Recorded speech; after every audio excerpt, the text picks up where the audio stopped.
Bienvenidos a este nuevo episodio de nuestro podcast. Es el ADN moderno en la piel de lo contemporáneo. Primero que nada, pues presentándonos como siempre, tenemos aquí a nuestro filósofo arquitectónico Luis García y el doctor e historiador José Durán y su servidor y fenomenólogo arquitectónico Ramsel Juárez. Bueno, hoy vamos a viajar desde el racionalismo del movimiento moderno hasta las transformaciones contemporáneas. Para mí es un tema muy interesante, pero antes de profundizar en esto, quiero que nos preguntemos, ¿sigue vivo ese legado que alguna vez prometió transformar la sociedad o ya se perdió en lo individual y lo comercial? Bueno, cuando pienso en el racionalismo, recuerdo mis primeras clases de historia de la arquitectura. Todo era orden, función, zonificación, casi como si la ciudad pudiera resolverse con una fórmula. Y claro, en ese momento me parecía lógico, casi hasta reconfortante pensar que había una receta para diseñar. Pero con el tiempo entendí que esa versión también tenía un lado rígido, dejaba poco espacio para lo inesperado, para lo que no encajaba en esa idea tan cuadriculada de la ciudad. Sí, para los que no nos entiendan tanto, estamos hablando de la primera generación. Esta primera generación creía que la arquitectura podía cambiar la sociedad. Pero hoy, después de cierta evolución, junto con las tantas crisis urbanas y sociales, la gran pregunta es, ¿qué queda de todo esto? ¿Se ha fragmentado o más bien se ha transformado con nuevas sensibilidades? Ok, bueno, a mí me gustaría que empecemos con una crítica externa, pues donde la perspectiva de género es fundamental a mi criterio. Aquí Kurgenhoja nos recuerda que el canon moderno fue excluyente y pues al dejar afuera muchas mujeres arquitectas también limitó la riqueza del propio racionalismo. Yo opino eso, no sé qué opina Chema. Claro, pues un ejemplo es la Bella Savoie de Le Corbusier. La primera vez que la vi en un libro sinceramente pensé qué perfección geométrica. Planta libre, pilotis, terraza, jardín. Era como ver la teoría materializada en un edificio. Pero bueno, con los años entendí que también es rígida. Es la idea de un hábitat universal, casi mecánico, que no reconoce la diversidad de las formas de vida. Es decir, funciona como manifiesto, pero no necesariamente como un espacio flexible para familias distintas o para alguien con necesidades diferentes. Al final, pues es un ícono que impresiona más en las fotos o en los libros de historia que en el día a día para habitarlo. Muy interesante tu punto de vista, Chem, y ahí es donde entra la comparación con la casa E1027 de Eileen Gray. Me gustaría tomar este ejemplo porque yo recuerdo ver fotos y pensar, esto sí está hecho para habitar. O sea, no sé ustedes, pero yo sí me veo viviendo ahí. Espacios flexibles, detalles pensados para la vida cotidiana. Eileen Gray definitivamente se preocupó por lo íntimo, por los cuidados, por la experiencia humana y las actividades cotidianas. Exacto, tienes muchísima razón, mi Luis, pero también me puse a pensar y fíjense en algo. Mientras Le Corbusier pintaba murales en la casa de Gray, casi invadiendo su obra, ella estaba proponiendo una arquitectura mucho más inclusiva. Esa ausencia en el canon muestra que el racionalismo nunca fue tan universal como decía. Todo ha cambiado. Claro, y es también muy interesante imaginar qué hubiera pasado si esas voces hubieran tenido más espacio, ¿no? Tal vez, hoy tendríamos ciudades menos fragmentadas, poco más sensibles, más atentas a la vida cotidiana. Porque al final, la arquitectura no solo es para cumplir reglas estéticas o estructurales, creo yo, no sé ustedes qué opinen, sino también para acompañar formas de vida. Incluir otras miradas hubiera significado también cuestionar quiénes habitan, ¿no? Cómo lo hacen y realmente qué necesitan. Muy cierto, pero ahora, si lo pensamos y hacemos una revisión interna, Montaner establece que la tercera generación no rechazó el racionalismo, sino que lo transformó. Lo llevó hacia lo contextual, lo espiritual y yo diría lo escultórico. Bueno, el primer ejemplo que se me viene a la mente es el Museo Maxi de Zaha Hadid, ¿no? Por ejemplo, cuando yo estuve ahí me sorprendió cómo la estructura misma te invita a caminar, a recorrerlo.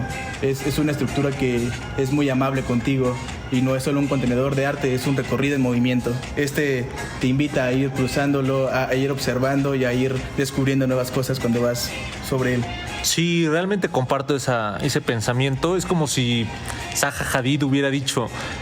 no sé, la función ya no es solo eficiencia, también es pues una experiencia cultural.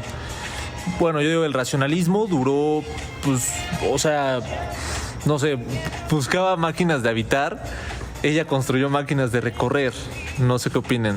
Es como si hubiera convertido los pasillos, rampas y escaleras en parte de la obra de arte, no solo en circulaciones. Ahí se nota cómo pues, el racionalismo se abre, se vuelve más narrativo, más atento a cómo nos movemos y no solo a dónde llegamos. Y ¿sabes qué? Lo mismo pasa con la iglesia de la luz de Tadao Ando. Me encanta ese ejemplo. Esa cruz que se abre en el muro de concreto sigue siendo geometría pura, pero lo que genera es silencio, espiritualidad, genera emoción. Es racionalismo reinterpretado como poesía. A mí me fascina, ¿eh? O sea, totalmente, estoy muy de acuerdo contigo, pero también me gustaría pues saltar o recorrer un poco del Museo de Guggenheim de Bilbao, de Frank Gehry. Pues el panorama cambia totalmente de nuevo. Recuerdo la primera vez que vi las imágenes y parecía un barco futurista, ¿no? Casi una escultura gigante y algo que sacado de un cuento. El racionalismo aquí pues se disuelve en lo escultórico, en lo icónico, en lo artístico más que en lo funcional. Totalmente, pero pues aún así queda un rastro racionalista en cómo organiza el espacio interior, ¿no? Pues no solo es espectáculo, es también recorrido, encuentro, un poco de cultura. Gehry, por ejemplo, aunque parece que rompió todas las reglas, pues sigue teniendo ese interés por cómo fluye la gente, por cómo se articula el espacio. Es como si el racionalismo quedara escondido en la lógica del funcionamiento, ¿no creen? Pero recubierto de una piel mucho más expresiva.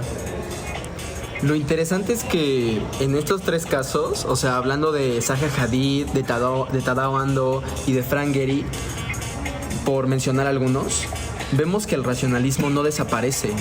Se estira, se transforma, se quiebra, pero sigue latiendo y sigue presente como un ADN arquitectónico, se podría decir.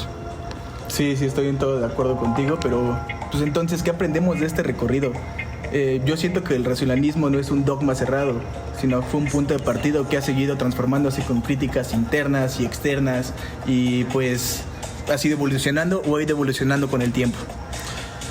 Pues yo realmente me quedo con la idea de que al excluir voces como la de Eileen Gray, el racionalismo perdió parte de su potencial inclusivo.